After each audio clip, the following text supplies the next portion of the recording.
اما بعد فاعوذ باللہ من الشیطان الرجیم بسم اللہ الرحمن الرحیم الحمد للہ رب العالمین الرحمن الرحیم مالک یوم الدین ایاک نعبد و ایاک نستعین اہدنا الصراط المستقیم صراط الذین انعمت علیہم غیر المغضوب علیہم ولا الضالین آمین۔ رب اشرح لی صدری ویسر لی امری واحلل عقدۃ من لسانی یفقہوا قولی۔ اللہم ربنا الہمنا رشدنا واعذنا من شرور انفسنا، اللہم ارنا الحق حقا وارزقنا اتباعہ وارنا الباطل باطلا وارزقنا اجتنابہ۔ اللہم ربنا یسر لنا امورنا کلہا واتمم لنا بالخیر وتقبل منا فإنک خیر المتقبلین، آمین یا رب العالمین۔ ابھی میں نے سورہ فاتحہ کی تلاوت کی اور آپ نے سماعت فرمائی۔ یہ سورہ مبارکہ مصحف کے اعتبار سے تو پہلی سورت ہے ہی، سب کو معلوم ہے، لیکن یہ بھی نوٹ کر لیجئے کہ یہ نزول کے اعتبار سے بھی سب سے پہلی مکمل سورت جو حضور پر نازل ہوئی وہ یہی ہے۔ اس سے قبل متفرق آیات نازل ہوئی، 5 آیتیں سورہ علق کے آغاز میں، کچھ آیتیں سورہ قلم یا سورہ نون کے آغاز میں، کچھ آیتیں سورہ مزمل کی ابتدا کی، کچھ آیتیں سورہ مدثر کے آغاز کی۔ 5ویں وحی تقریباً اس پر اجماع ہے کہ یہ سورۃ الفاتحہ کی ہے اور یہ مکمل سورت ہے جو حضور پر نازل ہوئی۔ سورۃ الفاتحہ کے معنی ہوئے افتتاحی سورت۔ فتح یفتح کے معنی ہے کھولنا، مفتاح کنجی کو کہتے ہیں، چابی کو۔ تو یہ اوپننگ سورہ آف دی قرآن، قرآن حکیم کی افتتاحی سورت۔ ویسے جیسا کہ میں تعارف قرآن کے ضمن میں عرض کر چکا ہوں، عربوں کا یہ مزاج تھا کہ جس چیز سے انہیں خصوصی محبت ہوتی تھی اس کے بہت سے نام رکھتے تھے۔ اس کے بھی بہت سے نام ہیں۔ سورۃ الفاتحہ سب سے عام ہے، لیکن الکافیہ، الشافیہ، ام القرآن، اساس القرآن، کم سے کم یہ 4 نام تو میں سمجھتا ہوں کہ ہر مسلمان کو مزید معلوم ہونے چاہیے، اور بھی بہت سے نام۔ اس سورہ مبارکہ کی بالاتفاق و بالاجماع 7 آیتیں ہیں، اگرچہ ان کی ترتیب میں کچھ اختلاف ہے۔ ایک رائے یہ ہے، اور یہ رائے امام شافعی کی بھی ہے اور بصرہ کے جو قراء تھے ان کی بھی ہے، کہ آیت بسم اللہ بھی سورہ فاتحہ میں شامل ہے، اس کا جز ہے۔ وہ اس کو شامل کر کے پھر 7 آیتیں بناتے ہیں، تو آخری جنہیں ہم 2 آیتیں سمجھتے ہیں، صراط الذین انعمت علیہم غیر المغضوب علیہم ولا الضالین، وہ ان کے نزدیک ایک آیت ہے۔ تو گویا کہ نتیجہ یہ نکلا کہ آیتوں کی تعداد 7 ہی رہتی ہے۔ امام ابو حنیفہ رحمۃ اللہ علیہ کا موقف اور کوفے کے جو قراء تھے ان کا بھی موقف یہ ہے کہ آیت بسم اللہ نہ سورہ فاتحہ کا جز ہے نہ کسی اور سورت کا جز ہے، سوائے ایک مقام پر جہاں حضرت سلیمان علیہ السلام کا خط جو ہے نقل ہوا ہے، جو انہوں نے ملکہ سما کو لکھا تھا، انہ من سلیمان و انہ بسم اللہ الرحمن الرحیم۔ تو قرآن کے متن میں صرف اسی جگہ پر یہ آیت شامل سمجھتے ہیں، باقی یہ صرف علامت کے طور پر کہ یہاں سے ایک نئی سورت شروع ہو رہی ہے درج کی گئی ہے۔ اس سورہ مبارکہ کو الصلاح قرار دیا گیا ایک حدیث میں۔ اس کا جو اسلوب ہے وہ دعا کا ہے، اور دعا کے ساتھ اس کی جو مناسبت ہے، اور پھر اسی کی وجہ سے ہماری نماز کا یہ جزو لا ینفک بنا دیا گیا۔ بلکہ ایک حدیث جو میں آپ کو سناؤں گا اس میں اسی کو نماز قرار دیا گیا، الصلاح یہی ہے۔ ویسے وہ حدیث مبارک موجود ہے، من لم یقرأ بفاتحۃ الکتاب لا صلاۃ لمن لم یقرأ بفاتحۃ الکتاب، جو شخص سورہ فاتحہ کی تلاوت نہیں کرتا اس کی کوئی نماز نہیں۔ اس کے حوالے سے بھی ہمارے ہاں 2 مسلک ہے، ذکر صرف اس لیے کر رہا ہوں کہ آپ کے علم میں ہو، ان میں کوئی بنیادی فرق نہیں ہے۔ کسی بھی ایک رائے کا انسان قائل اور حامل ہو سکتا ہے بغیر اس کے کہ دوسرے کو بالکل غلط قرار دے، بلکہ یہ کہ اس کے لیے بھی گنجائش اپنے ذہن میں اور اپنے دل میں رکھے۔ اور دوسری آیت یہ ہے کہ اس کا حصہ نہیں ہے۔ اسی اعتبار سے یہ کہ یہ سورہ مبارکہ نماز میں پڑھی جانی ضروری ہے۔ لا صلاۃ لمن لم یقرأ بفاتحۃ الکتاب۔ البتہ یہ اختلاف ہے، یہ بات جو میں ذکر کر رہا تھا جو ذہن سے نکل گئی، کہ آیا مقتدی جو ہے امام کے پیچھے کھڑا ہو کر جب نماز پڑھ رہا ہو تو کیا اس صورت میں بھی اس کے لیے لازم ہے کہ سورہ فاتحہ پڑھے؟ اس میں دو رائے ہو گئی، بلکہ تین۔ ایک رائے انتہائی ہے اور وہ فقہ حنفی کی طرف منسوب ہے کہ اگر آپ امام کے پیچھے مقتدی کی حیثیت سے نماز پڑھ رہے ہیں تو کسی بھی رکعت میں آپ سورہ فاتحہ نہیں پڑھیں گے۔ ایک دوسری بالکل برعکس رائے ہے، وہ امام شافعی رحمۃ اللہ علیہ کی ہے کہ ہر حالت میں چاہے امام جہری رکعت پڑھا رہا ہو جس میں وہ بلند آواز سے سورہ فاتحہ پڑھ رہا ہو، اور چاہے وہ سری رکعت ہو، ہر حالت میں مقتدی کو بھی پڑھنی۔ ایک تیسری رائے بین ہے، وہ امام مالک کی ہے رحمۃ اللہ علیہ، کہ جو سری رکعت ہے اس میں کہ امام بھی خاموشی سے پڑھ رہا ہے، مقتدیوں کو بھی پڑھنی چاہیے۔ جو جہری رکعت ہے جس میں کہ امام بلند آواز سے پڑھ رہا ہے، اس میں مقتدیوں کو خاموش رہ کر پوری توجہ جو ہے سننے پر صرف کر دینی چاہیے۔ اذا قرئ القرآن فاستمعوا له وانصتوا، جب قرآن پڑھا جا رہا ہو تو پوری توجہ اس کے پڑھنے پر مرکوز کر دو اور خود خاموش رہو۔ میرے اپنی رائے میں یہ تیسری رائے سب سے زیادہ صائب ہے، اور اس میں کسی طرح کی بھی کوئی پیچیدگی پیدا نہیں ہوتی۔ بہرحال اس سورہ مبارکہ کا جو اسلوب ہے میں نے عرض کیا دعائیہ ہے، البتہ قرآن مجید کے علم اور حکمت کے اعتبار سے، اس کے فلسفے کے اعتبار سے ایک بات سمجھ لینی چاہیے۔ قرآن کا فلسفہ یہ ہے کہ بنیادی ہدایت ہر انسان کے دل میں موجود ہے، بالقوہ، پوٹینشلی۔ یہ جو قرآن مجید یا اللہ کی کتابیں نازل ہوتی ہیں یہ انہیں ایکٹیویٹ کرتی ہیں، وہ اندر کی جو ڈورمنٹ کانشسنس ہے، خوابیدہ شعور جو ہے اسے بیدار کر کے، اور پھر یہ کہ اسے اجاگر کرتی۔ ہر سلیم الفطرت انسان اور سلیم العقل انسان، دو سلامتی شرط ہیں۔ سلیم الفطرت، نیچر پرورٹڈ نہ ہو، فطرت مسخ نہ ہو گئی ہو، عقل سلیم ہو۔ ان دونوں چیزوں کا نتیجہ یہ نکلتا ہے کہ وہ انسان از خود، بغیر کسی وحی کی رہنمائی کے، بغیر کسی نبی کی تعلیم کے سے استفادہ کیے ہوئے، از خود بھی کچھ حقائق تک پہنچ جاتا ہے۔ اور وہ حقائق کیا ہیں؟ نمبر ایک یہ کہ اس کائنات کا ایک خالق ہے، وہ ایک ہے، اور وہ تمام صفات کمال سے متصف ہے۔ نمبر دو یہ کہ انسان کی زندگی صرف یہ زندگی نہیں ہے، بلکہ ایک اور زندگی ہے کہ جس میں اس زندگی کے اعمال کے نتائج برآمد ہوں گے۔ یہ دو باتیں، اس کی زیادہ وضاحت کے ساتھ جو ہے اس کا تذکرہ آئے گا سورہ لقمان میں، جہاں حضرت لقمان کی شخصیت کا تذکرہ ہے۔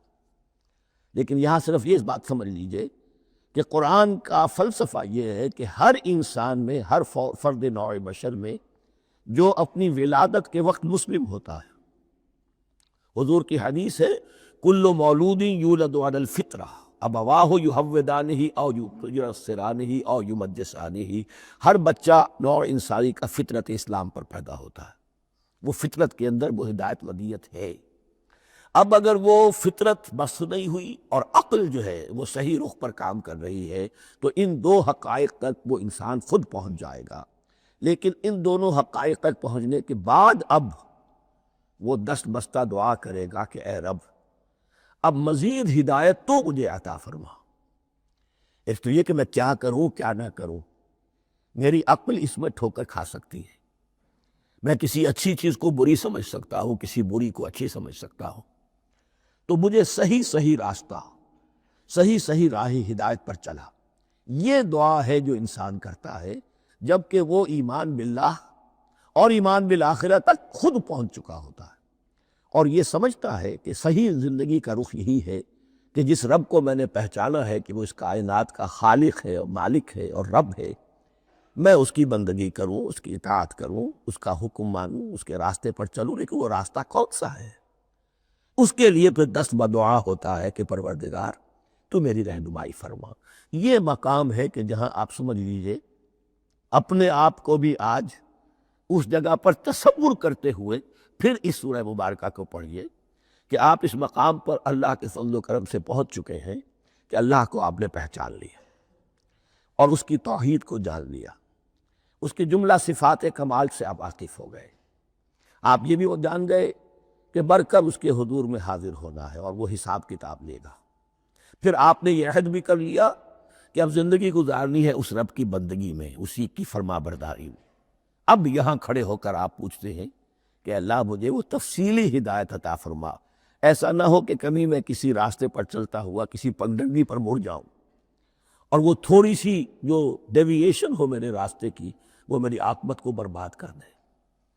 یک لحظہ غافل گشتم و 100 سال راہم دور شد، اس لیے کہ ہوتا یہی ہے سیدھے راستے سے ذرا سی کوئی پگڈنڈی جو ہے تھوڑے سے اینگل پر نکلی ہے، لیکن جب چلتے جائیں گے آپ تو جتنا آگے بڑھیں گے اس پر، اس راہ صراط مستقیم سے آپ اتنے ہی زیادہ دور ہوتے چلے جائیں گے۔ یہ ہے قرآن مجید کے حکمت اور فلسفے کے اعتبار سے اس سورہ مبارکہ کا مقام۔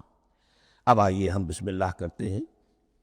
بسم اللہ الرحمن الرحیم، شروع کرتا ہوں میں اللہ کے نام سے جو رحمان اور رحیم ہے۔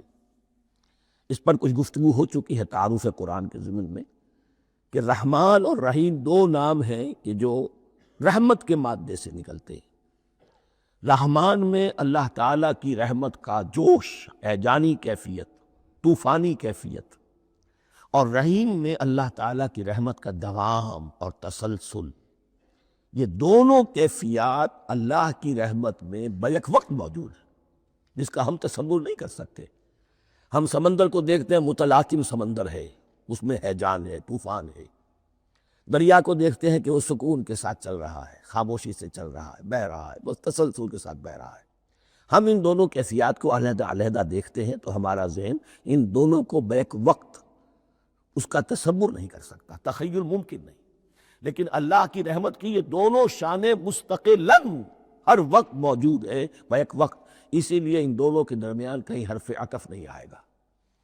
بسم اللہ الرحمن الرحیم، الحمد للہ رب العالمین، کل حمد، اور حمد کو ذہن میں رکھ لیجئے، حمد مساوی ہے تعریف جمع شکر۔ عام طور پر ترجموں میں ایک لفظ لایا جاتا ہے، کل تعریف اللہ کے لیے، یہ کافی نہیں۔ تعریف آپ کسی شے کی کر سکتے ہیں جس میں کوئی حسن ہے، خوبی ہے، کسی بھی اعتبار سے، خواہ آپ کو اس کے حسن و خوبی سے کوئی فائدہ حاصل نہیں ہو رہا۔ ایک پھول ہے، بہت خوبصورت ہے، بس ٹھیک ہے، خوبصورت ہے، آپ نے کہا، تعریف کر دی۔ شکر کرتے ہیں آپ اس شے کا جس سے آپ کو کوئی فائدہ پہنچا ہو، استفادہ ہوا ہو، آپ کی کوئی ضرورت پوری ہوئی ہو، آپ کی کوئی مشکل دفع ہوئی ہو۔ اور آپ دیکھیں گے کہ حمد میں یہ شکر کا پہلو غالب ہے۔ جتنی بھی دعائیں ہیں حضور سے منقول، شکر کے مقام پر وہاں حمد آتا ہے۔ بھوک لگی ہوئی تھی، کھانا کھایا، الحمدللہ الذی اطعمنی وسقانی۔ اب یہاں دیکھیے ترجمہ، تعریف نہیں، شکر ہے اس اللہ کا جس نے مجھے کھلایا اور پلایا۔ آپ بیت الخلاء سے باہر آئے، نجاستیں آپ سے دور ہو گئی، طبیعت میں انشراح ہوا، الحمدللہ الذی اذھب عنی الاذی وعافانی۔ وہ شکر ہے اس اللہ کا جس نے اذیت بخش چیزیں مجھ سے دور کر دیں اور مجھے عافیت بخشی۔ تو یہ الحمدللہ رب العالمین، اللہ تعالیٰ کا حسن و کمال اور حسن و جمال اپنی جگہ بھی اس انتہا کا ہے کہ جتنی تعریف اس کا حق ہے ہم کر ہی نہیں سکتے، لیکن اس کے احسانات اور انعامات ہم پر اتنے ہیں کہ ہم ان کو بھی گن نہیں سکتے۔ لہذا ایک ہی احصاء ہم نے کر دیا الف لام کے ساتھ، الحمدللہ رب العالمین۔ تمام تعریفیں اور کل شکر اللہ کے لیے ہیں کہ جو تمام جہانوں کا پروردگار ہے، رب ہے، مالک ہے۔ رب میں ایک مفہوم ہوتا ہے ربوبیت کا، اور اس میں مفہوم شامل ہوتا ہے تربیت کا، ربیانی صغیرہ۔ تو مالک ہونا اور تربیت دینا، آپ جس شے کے مالک ہوں گے آپ چاہیں گے اس میں بڑھوتری ہو، اس میں اضافہ ہو، وہ نشو و نما پائے۔ یہ دونوں چیزیں آپس میں ایک دوسرے کا جڑی ہوئی ہیں، پروردگار بھی اور مالک بھی۔ عام طور پر عربی میں رب کا لفظ مالک کے لیے آتا ہے، رب البیت، رب الدار، رب المال۔ تو معلوم وہاں پر ظاہر بات ہے کہ اس سے مراد کیا ہے؟ مال والا، گھر کا مالک۔ تو کل شکر اور کل تعریف اس اللہ کے لیے ہے جو تمام جہانوں کا مالک بھی ہے اور پروردگار بھی ہے۔ الرحمن الرحیم، رحمان ہے اور رحیم ہے۔ اب دوبارہ اس کی میں وضاحت نہیں کروں گا۔ مالک یوم الدین، یوم دین کا مختار مطلق ہے۔ دین عربی زبان میں کہتے ہیں بدلے کو، دناہم کما دانو، کما تدینو تو دانو، یہ کہاوت ہے۔ جیسے اردو میں ہم کہتے ہیں جیسا کرو گے ویسا بھرو گے، کما تدینو تو دانو، تو یہ ہے بدلہ۔ اس کا بنیادی مفہوم جو ہے وہ بدلہ ہے۔ تو بدلے کا ایک دن ہے جس دن فیصلہ ہوگا کہ کون کیا کما کر لایا ہے، اسے کیا بدلہ ملنا چاہیے۔ آیا اس کا برائیوں کا پلڑا بھاری ہے کہ اسے سزا ملنی چاہیے، یا اس کی حسنات اور نیکیوں کا پلڑا بھاری ہے کہ اسے جزا ملنی چاہیے، اس کا انعام اور اکرام کے ساتھ معاملہ کیا جانا چاہیے۔ وہ ایک دن ہے، اسے ہم یوم القیامہ کہتے ہیں۔ اور لیکن اصل بات جو یہاں کہی گئی، یعنی ایک جملے میں 3 باتوں کا اعتراف ہو رہا ہے۔ بعث بعد الموت، ایک دن آئے گا کہ ہم مرنے کے بعد تمام انسان اٹھا لیے جائیں گے۔ پھر حساب و کتاب، پھر اللہ کے ہاں حاضری ہوگی اور حساب کتاب ہوگا۔ اور تیسرے یہ کہ اس حساب کتاب کے دن کا مختار مطلق اللہ ہے، یعنی کسی اور کو اپنے ذہن میں سہارا بنا کر آپ زندگی گزاریں کہ وہ مجھے چھڑا لے گا، یا وہ ہستی جو ہے اتنی زوردار ہے کہ وہ مجھے بچا لے گی، اس سے اپنے دل کو، اپنے ذہن کو بالکل پاک کر لیجئے۔ مالک یوم الدین، ایک دوسری جگہ پر قرآن میں آیا ہے، اس روز کو پکارنے والا پکارے گا لمن ملک اليوم للہ الواحد القہار، آج کے دن کس کا اختیار مطلق ہے؟ اور پھر کہا جائے گا اللہ کے لیے، الواحد قہار، جو پوری طرح چھایا ہوا ہے، بس تولی۔ تو مالک یوم الدین، جو جزا و سزا کے دن کا مالک ہے۔ اب یہاں سے کلام ایک رخ بدل رہا ہے۔ ابھی تک تو یہ غائبانہ انداز میں کلام ہو رہا ہے، اللہ سے خطاب نہیں آیا اس میں ابھی۔ الحمدللہ رب العالمین الرحمن الرحیم مالک یوم الدین۔ اب خطاب ہے، ایاک نعبد و ایاک نستعین، ہم صرف تیری ہی بندگی کرتے ہیں اور کریں گے، اور ہم صرف تجھ ہی سے مدد مانگتے ہیں اور مانگیں گے۔ یہ ترجمہ میں کیوں کر رہا ہوں کہ یہ فعل مضارع ہے۔ عربی زبان میں فعل مضارع حال اور مستقبل دونوں کو کور کرتا ہے۔ ایاک کا جو ہے مفعول فاعلی جو ہے، مفعول جو ہے اس میں ضمیر مفعولی، اسے پہلے لا کر حشر کا مضمون پیدا ہو گیا۔ ہم تیری بندگی کرتے ہیں نہیں، ہم تیری ہی بندگی کرتے ہیں اور کریں گے۔ حال میں ترجمہ کیجئے تو یہ اظہار حال ہے، اور مستقبل میں ترجمہ کیجئے تو یہ ایک عہد ہے، قول و قرار ہے، بہت بڑا معاہدہ ہے۔ وَإِيَّاكَ نَسْتَعِينُ، اور صرف تجھ ہی سے مدد مانگتے ہیں اور مانگیں گے۔ اس میں بھی حال کا ترجمہ اظہار حال، اللہ کرے کہ واقعی ہمارا حال وہی ہو۔ جب ہم یہ الفاظ کہتے ہیں تو واقعتاً ہم اس پر پورے اتر رہے ہوں کہ اسی کی بندگی کر رہے ہوں اور اسی سے ساری استعانت اور استمداد کر رہے ہیں۔ جہاں تک مستقبل کا تعلق ہے وہ پھر ایک عہد ہے۔ اہدنا الصراط المستقیم، یہ مقام وہ آ گیا کہ یہاں تک تو اے پروردگار ہم پہنچ گئے تیرے فضل سے، تیرے کرم سے۔ فطرت سلیمہ بھی تیری عطا کردہ تھی، عقل سلیم بھی تیری ودیعت کردہ تھی، ان دونوں کی روشنی سے ہم یہاں تک تو پہنچ گئے۔ اب ہماری جو ضرورت ہے، احتیاج ہے، وہ کیا ہے؟ اہدنا الصراط المستقیم، ہدایت بخش ہمیں سیدھے راستے کی۔ یہاں 2 باتیں سمجھ لیجئے۔ انفرادی سطح پر انسان کے لیے نہ معلوم کتنے مرحلے آتے ہیں ہر روز کہ جس میں وہ ایک چھٹک کر کھڑا ہو جاتا ہے، یہ کروں یا یہ کروں۔ 2 آلٹرنیٹو سامنے آ رہے ہیں، فیصلہ کرنا مشکل ہو رہا ہے۔ قدم قدم پر ہدایت کی ضرورت ہے، اور اجتماعی طور پر نوع انسانی 3 بڑے بڑے تمدنی مسائل میں واقعہ یہ ہے کہ تسلیم کر لیا جانا چاہیے کہ عقل انسانی اس کو راستہ نہیں دکھا سکتی۔ عام معاشرتی سطح پر مرد اور عورت کے درمیان حقوق اور اختیارات کا کیا توازن ہو، ناممکن ہے، انسان طے نہیں کر سکتا۔ انسان یا مرد ہے یا عورت ہے۔ عورت سوچے گی اپنے جذبات کا، اپنے خیالات کا لحاظ رکھے گی، مرد کے جذبات و احساسات کا اسے اس کا کوئی تصور ہی ممکن نہیں۔ مرد سوچے گا اسے اپنے احساسات معلوم ہے، لیکن یہ کہ عورت کے احساسات سے وہ نابلد ہے، ان کو محسوس کر ہی نہیں سکتا، لا محالہ وہ اپنے بارے میں وہ جو بھی نظام بنائے گا اس میں وہ اپنی بالادستی رکھے گا۔ وہ تو ایک ہی ہستی ہو سکتی ہے کہ جو دونوں کی خالق ہے، مرد کی بھی عورت کی بھی، اور اس کو دونوں سے محبت ہے، دونوں کا خیر خواہ ہے، دونوں کا رب ہے، دونوں کو پروان چڑھانا چاہتا ہے۔ اسی طرح فن اور معاشرہ یا ریاست، حکومت اور ریاست ہمیشہ یہ چاہتی ہے کہ سارے اختیارات ہمارے ہاتھ میں آ جائیں، ٹوٹلیٹیرین سوسائٹی ہو، بس ہم حکم دیں اور لوگ اس پر چلیں۔ افراد یہ چاہتے نہیں، ہمیں آزادی ہونی چاہیے۔ اب آپ دیکھیے کہ دنیا میں کتنے جھگڑے چلتے ہیں اسی پر، فریڈم فریڈم فریڈم۔ وہ فریڈم واقعتاً اپنی جگہ پر ایک شے ہے، افراد کی آزادی ہونی چاہیے، لیکن افراد کی آزادی اتنی نہ ہو جائے کہ وہ مادر پدر آزاد ہو جائے، کوئی قانون، کوئی قاعدہ، کوئی اخلاقی، کوئی حدود اور قیود جو ہے ان کا پابند نہ رہے۔ تو اب کہاں ہے وہ نقطۂ اعتدال کہ جس میں انسان کے انفرادی آزادی، انفرادی اختیار اور ادھر اجتماعی مصلحتیں جو ہیں ان کو بیلنس کیا جا سکے؟ انسان طے نہیں کر سکتا، صرف اللہ ہی اس کے لیے نظام دے سکتا ہے۔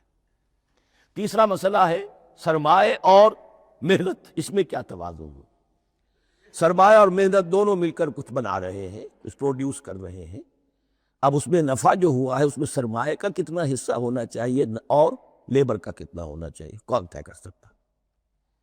اس کے لیے بھی کہ ایسا نہ ہو کہ سرمایہ داری جو ہے آکاش بیل بن کر پورے معاشرے پر چھا جائے، اور غریب بیچارہ، مزدور بیچارہ، کاشتکار بیچارہ، وہ گویا کہ چکی کے دو پارٹوں میں پس کر رہ جائے، اس کی کوئی حیثیت نہ رہ جائے۔ لیکن یہ کہ دوسری طرف اگر یہ کہ مزدور کا جو حق ہے اس سے زیادہ اس کو دے دیا جائے تو سرمایہ جو ہے وہ سکڑ جائے گا، شائی ہو جائے گا، وہ پھر میدان میں نہیں آئے گا۔ کیا کیا جائے؟ کون سا نقطۂ عدل و اعتدال ہے؟ یہ تین مسائل ایسے ہیں، اہدنا الصراط المستقیم۔ تو یوں سمجھیے کہ ایک جو بنیادی ہدایت تھی، ایک اللہ کو پہچان لینا، یہ جان لینا کہ کل حسن و جمال اور تمام انعام و اکرام کا منبع اس کی ذات ہے، وہ رحمان ہے اور رحیم ہے، اور یہ جان لینا کہ مرنے کے بعد جی اٹھنا ہے، حساب کتاب ہے، فیصلہ ہوگا جزا و سزا کا، اور مختار مطلق اس دن کا اللہ ہے۔ پھر یہ عہد کر لینا ایاک نعبد و ایاک نستعین۔ اس کے بعد دعا، پروردگار ہمیں ہدایت پر قائم رکھ، ہماری ہدایت میں اضافہ فرما۔ اس ہدایت کے لفظ کو سمجھ لیجئے، بنیادی ہدایت، تفصیلی ہدایت، قدم قدم پر ہدایت، ہدایت پر ہدایت۔ والذین اہتدوا زادہم ھدی، جو لوگ ہدایت کے راستے پر آتے ہیں اللہ ان کی ہدایت میں اضافہ کرتا ہے۔ تو یہ قدم قدم پر ہمیں ہدایت کی ضرورت ہے اور مرحلہ وار ضرورت ہے۔ ہدایت اس کو بھی کہتے ہیں کہ کسی نے آپ سے کوئی پتہ پوچھا، آپ نے کہا ادھر جانا، پھر دوسری گلی میں مڑنا، پھر جانا دو تین لائٹیں چلے جانا، پھر مڑنا، وغیرہ وغیرہ، یہ بھی ہدایت ہے۔ نظری طور پر آپ نے بتایا نہیں۔ ایک ہدایت یہ ہوئی کہ بھائی میں چلتا ہوں آپ کے ساتھ، میں آپ کو وہاں تک پہنچا دوں گا تاکہ آپ کو دقت نہ ہو، آپ نے منزل تک پہنچا دیا۔ ان دونوں کے درمیان، یہ تو میں نے ایک فرد کی مثال دی ہے، اللہ اور بندے کے درمیان نہ معلوم کتنے مراحل ہیں ہدایت کے۔ تو کسی وقت بھی انسان اپنے آپ کو ہدایت خداوندی سے مستغنا نہیں سمجھ سکتا، اور نہیں تو پروردگار جو ہدایت دی ہے اس پر ہدایت پر قائم رکھ۔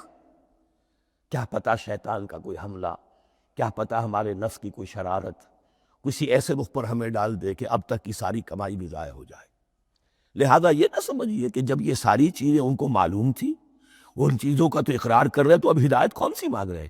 تو ہدایت کا تو بڑا میدان کھلا ہوا ہے، اور اس ہدایت کی وہ جو میں نے آخری شکل آپ کو بتائی ہے کہ منزل مقصود تک پہنچا دے، یہ ہدایت بھی قرآن مجید میں اس معنی میں بھی لفظ آیا ہے کہ اہل جنت جب جنت میں داخل ہوں گے تو جو ترانہ حمد ان کی زبان پر اس وقت ہوگا وہ کیا ہے؟ الحمدللہ الذی ہدانا لہذا وما کننا لنہتدی لولا ان ہدانا اللہ۔ کل شکر اس اللہ کا جس نے ہمیں یہاں تک پہنچا دیا، ہدایت دی، یہاں تک پہنچا دیا، اور ہم ہرگز نہ پہنچ پاتے، ہم ہرگز ہدایت یافتہ نہ ہو سکتے اگر اللہ ہی ہمیں ہدایت نہ دیتا۔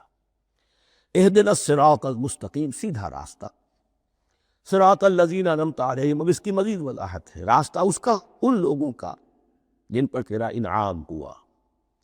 یہ کون لوگ ہیں؟ اس کی وضاحت آپ کو ملے گی سورہ نساء میں، من یطع اللہ والرسول فاولئک مع الذین انعم اللہ علیہم من النبیین والصدیقین والشہداء والصالحین۔ چار طبقات ہیں منعم علیہم، جن پر اللہ کا انعام ہوا ہے۔ چوٹی پر انبیاء کرام، اس کے بعد صدیقین کرام، اس کے بعد شہداء عظام، اس کے بعد عام صالح مسلمان، صالح ہو۔ یہ بیس لائن ہے۔ اس سے اوپر کا درجہ شہداء کا ہے، اس سے اوپر کا درجہ صدیقین کا ہے، اور پھر اس سے اوپر کا درجہ انبیاء کا ہے۔ انبیاء میں سے پھر وہ بھی ہوتے ہیں کہ جو اولو العزم میں من الرسل ہے، لیکن یہ چار طبقات ہیں، ان کے راستے پر ہمیں چلا۔ غیر المغضوب علیہم ولا الضالین، جو مغضوب علیہم نہیں ہوئے، جن پر تیرا غضب نہیں ہوا۔ اور غضب ہوتا ہے ان پر کہ جو ہدایت کے واضح ہونے کے بعد ہدایت کو ترک کر دیں، وہ ہے مغضوب علیہ۔ جنہیں ہدایت مل گئی ہو، ہدایت کو پہچان لیا ہو، پھر اپنی شرارت نفس کی وجہ سے، اپنی نفسانیت کی وجہ سے، اپنے تکبر کی وجہ سے، اپنے حسد کی وجہ سے وہ اس حق کو رد کر دے، اس کو ترک کر دیں، ان پر اللہ کا غضب آتا ہے۔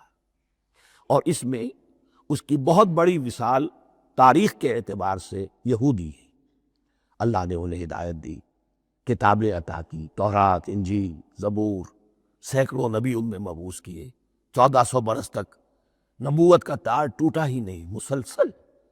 ابتدا میں بھی 2 نبی، موسیٰ اور ہارون، اور اختتام پر بھی 2 نبی، عیسیٰ اور یحییٰ علیہم السلام، اور ان کے مابین کوئی لمحہ نہیں آیا ہے تاریخ بنی اسرائیل میں جبکہ کوئی نہ کوئی نبی موجود نہ ہو۔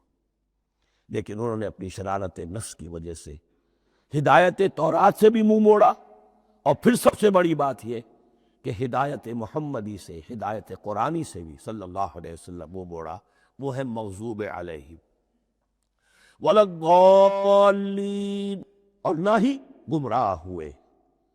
یہ لفظ جو آتا ہے عربی زبان میں، گمراہ کا بھی ہے اور تلاش حق میں بھٹکنے والے کا بھی ہے۔ ایک وہ شخص ہے جس پر حق ابھی واضح نہیں ہوا، وہ تلاش میں، اس کے لیے بھی ضال کا لفظ آئے گا۔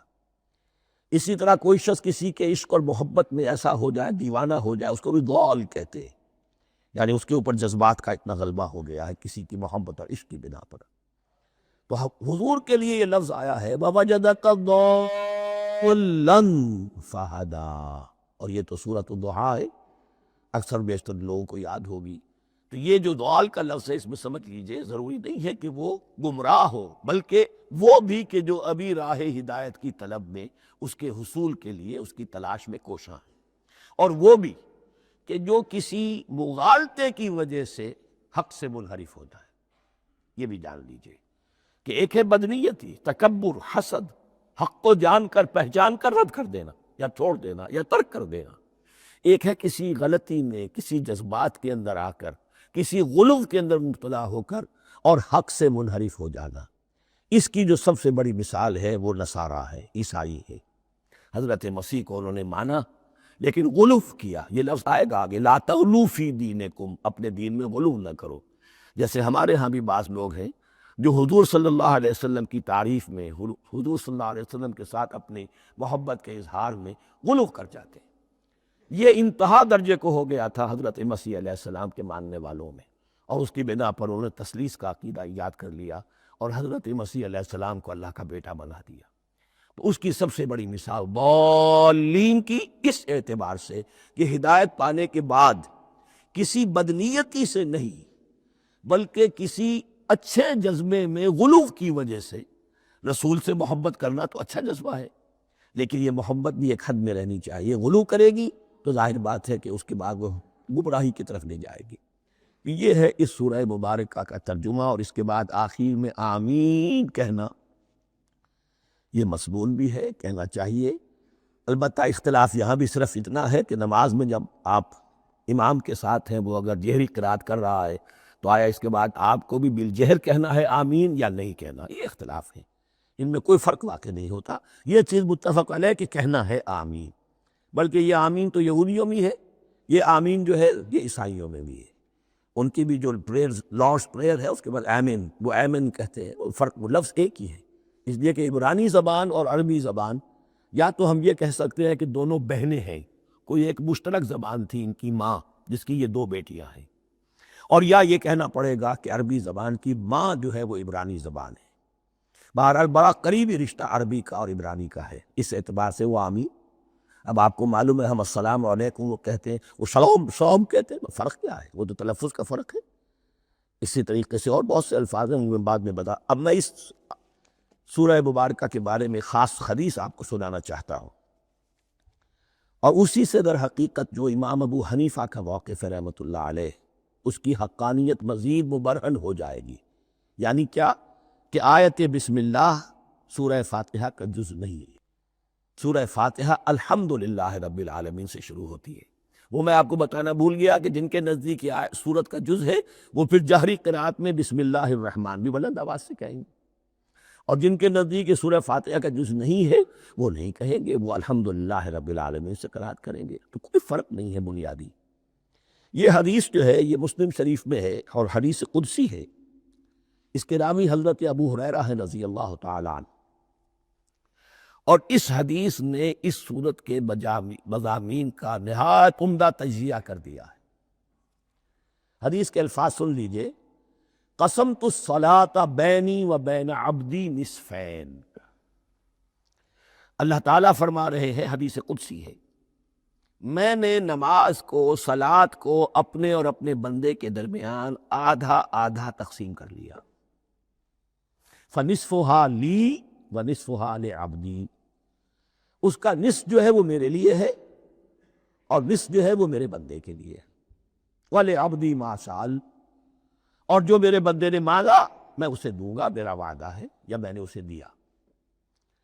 اس کے بعد اس کی تفصیل آتی ہے، اذا قال العبد، جب بندہ کہتا ہے الحمدللہ رب العالمین، قال اللہ حمدنی عبدی، جب بندہ کہتا ہے الحمدللہ رب العالمین، اللہ فرماتا ہے میرے بندے نے میری حمد کی۔